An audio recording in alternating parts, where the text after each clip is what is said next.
Come on. Oh, I love my trees, and I'm always sad when I see one that has to come down for a disease or from damage. And rather than wasting all that timber, or at best using it as firewood, well, I got a great idea for a log that's gonna look smashing, but it might involve fire.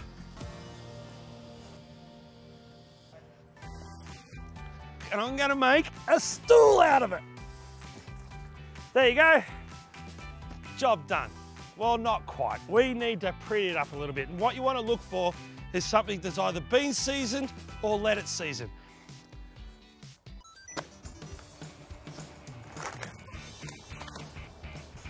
And use your patience.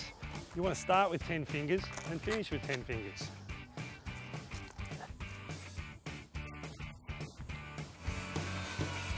But when I think of a stool, either at a kitchen bench or at a bar, it's got 4 legs. So what I'm going to do with the chainsaw is cut out some grooves for my 4 legs. But I'm not going to finish there. Pretty technical.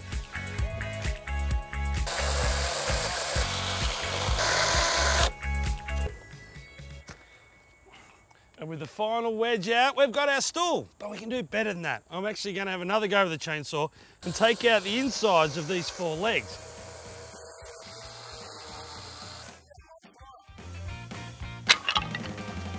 So I'm going to crisscross the kindling in here and create a standalone little fire pit. If you did this at night, it'd be worth getting the marshmallows out and the kids. And I'm going to use the fire starters because they only lasted 2 weeks in the Scouts. Well, this is definitely the best part of the process, standing around the fire, just kicking back. But you need to keep your eye on it because you want it to burn evenly. Your 4 legs don't have to be exactly the same size, but if it's a 2 or 3-legged stool, it's just not going to work. So if the wind's blowing in a certain direction, I reckon a crowbar is the easiest way to give it a turn every 5 minutes or so that the next side can burn just as even. And anything that falls out, I can put back in. And when you're happy with the shape of the legs and you've had way too many marshmallows, just grab the hose, put the fire out. Now what falls on the lawn will be cool straight away because it's covered with water. And I reckon it's a lot easier to rake this up than stain your concrete or your pavements. I've had the hose running for about a minute and I can still hear that sizzling in there. So whatever you do, don't use your hands. If you need to clean it out, use a bit of firewood.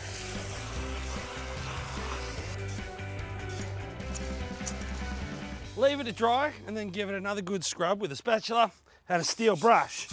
The reason why is you want to get rid of all the loose sort of charcoal that's on the stump, just leaving the black so you don't end up with it all over your hands every time you move a stool.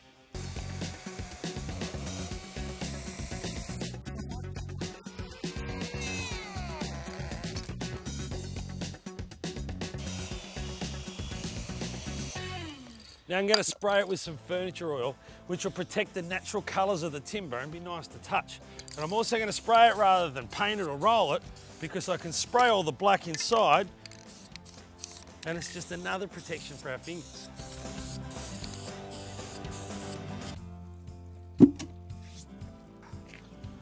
What do you think, Dan? The best thing about it is you can make it in all different sizes for different bottoms, can't you? How's yours, Dan? What's that? Next week you want to do a dining room table? That'd be more like a bonfire. I like it.